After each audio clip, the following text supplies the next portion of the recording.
Bismillahirrahmanirrahim. Alhamdulillahirabbil alamin. Salatu wassalamu ala Rasulillah ma ba'd. Allahumma anfa'na bima 'allamtana wa 'allimna ma yanfa'una wa zidna ilman. Assalamualaikum warahmatullahi wabarakatuh. Alhamdulillah, kita kembali mengkaji fikih Islamiyah. Fikih di dalam Islam, khususnya masih kita di dalam bab salat. Yang sebelumnya alhamdulillah kita telah mempelajarinya. Namun di bab azan ada yang ketinggalan. Salah satu pembahasan ada yang ketinggalan, yaitu bisanya karena kemarin hujan baru kami kepikiran. Jadi pada saat azan boleh juga seorang muadzin mengucapkan ketika hayya 'alas shalah itu mengucapkan as-salatu fi rihalikum. Salatlah kalian di rumah-rumah kalian. Jadi boleh. Atau as-salatu fi buyutikum. Tapi lafaz yang ada dalam Sahih Bukhari maupun Sahih Muslim itu dilafazkan as-salatu fi rihalikum. Salatlah kalian di rumah-rumah kalian. Jadi boleh diganti hayya 'alas shalah. Itu yang harus kita pahami, karena jangan sampai kita menganggap itu suatu kesalahan. Karena ketika hujan itu diberikan uzur, boleh tidak ke masjid. Dan pahalanya seseorang yang sholat ketika hujan di rumahnya itu tetap terhitung selama dia senantiasa sholat berjamaah di masjid. Bahkan itu lebih afdolnya. Kenapa? Karena itu adalah keringanan. Dan Allah mencintai seorang hamba yang mengambil keringanan dari Allah Azza wa Jalla. Banyak dalil-dalil yang membahas tentang itu. Namun kita ini cuma sekedar mengingatkan apa yang telah lewat. Tapi pembahasan di hari ini, alhamdulillah kita pembahasan sudah masuk di dalam masjid. Ketika masuk di dalam masjid, pada saat belum dikumandangkan iqamat, maka disunnahkan untuk melakukan tahiyatul masjid. Itu yang paling utama. Itu dari bentuk pengagungan terhadap masjid.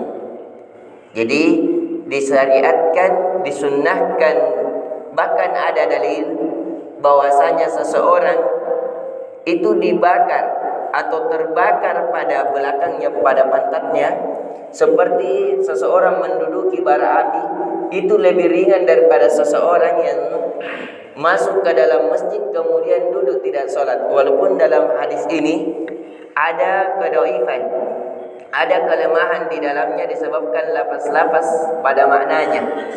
Namun banyak riwayat-riwayat yang menguatkannya sehingga jatuh pada hal yang disunnahkan.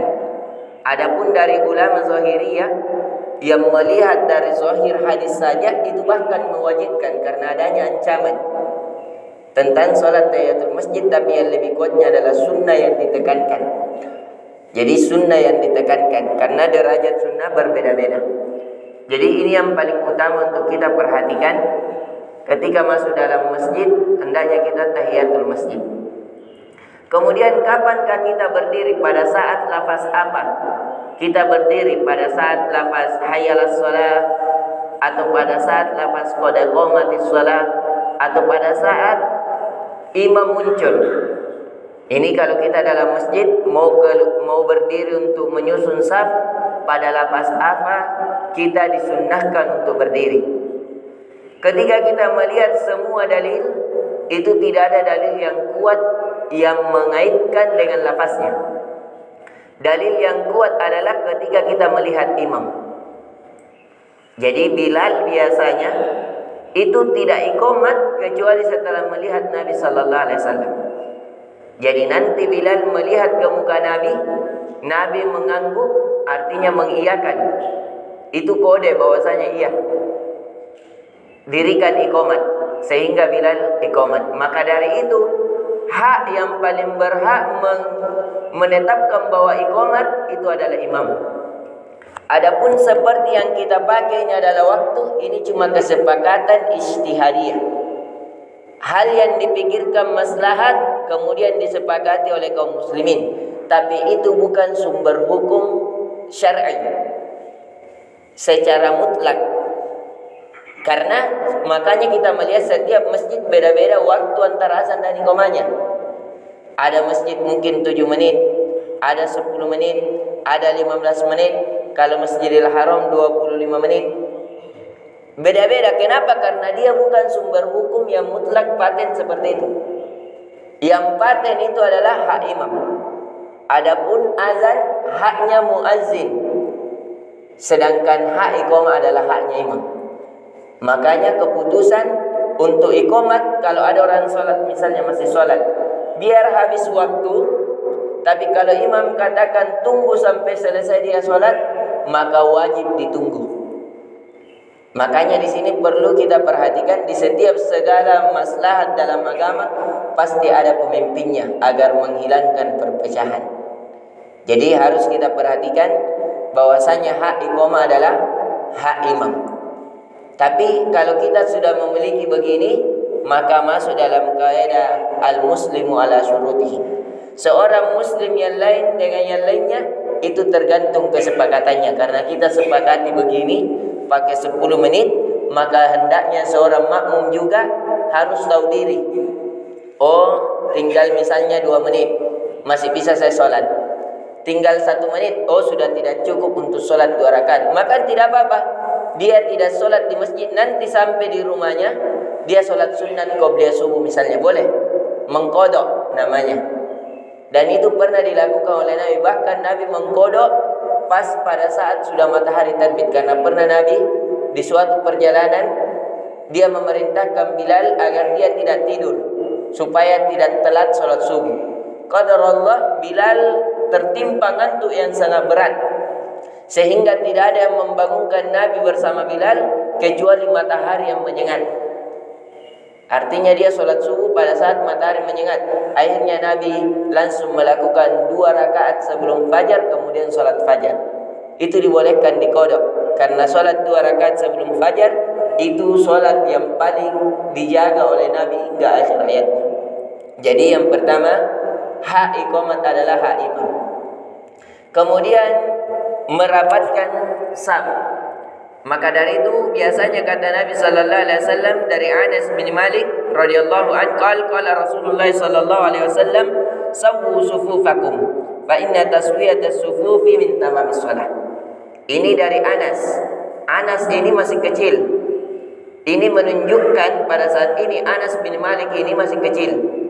Menunjukkan bolehnya anak kecil pada satu saf. Tidak mungkin Anas mendengar kalimat ini dari Nabi sedangkan dia di belakang, tidak. Pentingnya boleh. Anak kecil sama orang dewasa safnya tidak dibedakan. Jadi bolehnya anak kecil, bahkan Nabi, cucu Nabi, tentang Umamah, Nabi menaikkan pada saat sholat di pundaknya.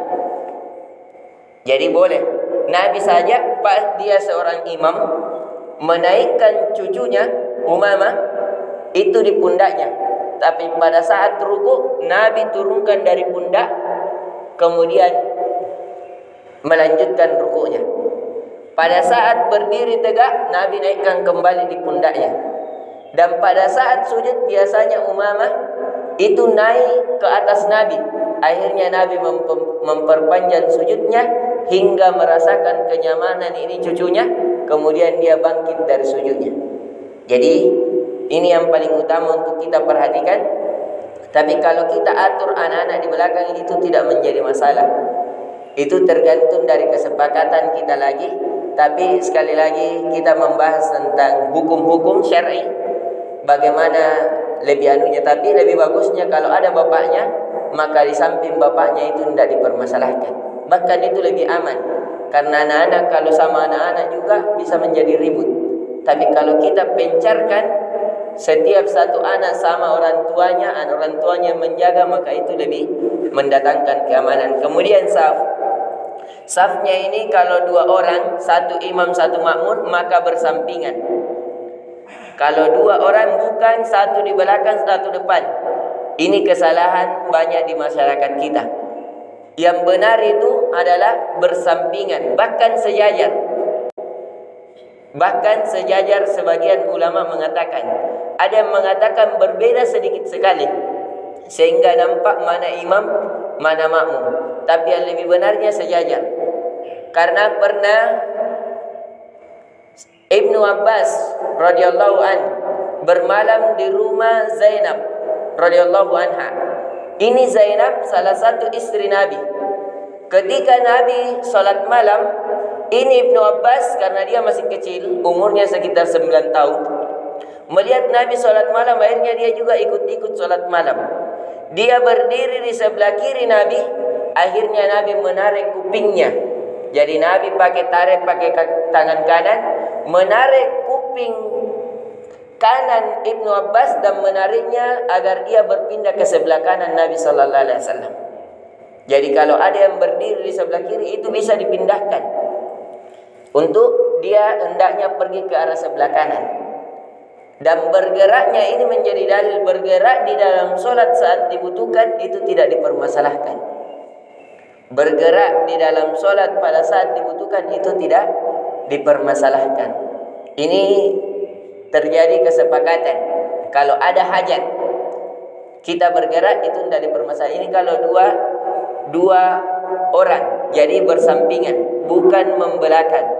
Tapi kalau 3 orang maka di belakang dan di depan. Adapun kalau wanita dan laki-laki, misalnya suami istri yang sholat, maka dia di belakang dan di depan, bukan bersampingan, biar mahram. Ini tata cara saf. Jadi kalau 2 laki-laki, misalnya anak laki-lakinya 1, istrinya 1, berarti anak laki-lakinya bersampingan dengan bapaknya dan istrinya berada di belakang. Lebih dari 2 semuanya di belakang. Ada wanita berarti wanita harus di belakang laki-laki. Dan sebaiknya saf wanita adalah di rumahnya. Bahkan kata Nabi, seseorang yang sholat, misalnya ada ruang tamu, di dalam ruang tamu ada lagi kamar kecil, artinya kamar, maka di kamar itu lebih afdol seorang wanita sholat daripada di ruang tamu. Artinya wanita semakin tersembunyi tempat sholatnya, itu semakin afdal. Apakah dia mendapatkan? Tapi kata Nabi sallallahu alaihi wasallam, la tamna'unna, jangan kalian mencegah wanita-wanita untuk mendatangi masjid. Jadi tidak boleh dilarang. Kalau wanita mau datang ke masjid tidak jadi masalah. Tapi yang lebih afdal di rumahnya. Kenapa? Agar tidak menimbulkan fitnah. Tapi kalau tidak ada fitnah, maka tidak dipermasalahkan. Ini yang perlu kita perhatikan tentang saf-saf. Kalau 2 orang laki-laki sampingan, kalau 3 orang belakangan, kalau wanita langsung belakangan, lebih banyak berarti di belakang semuanya. Semoga bermanfaat tentang saf-saf ini. Lebih dan kurangnya mohon dimaafkan. Subhanakallahumma bihamdik, asyhadu an la ilaha illa anta, astaghfiruka wa atubu ilaik. Assalamualaikum warahmatullahi wabarakatuh.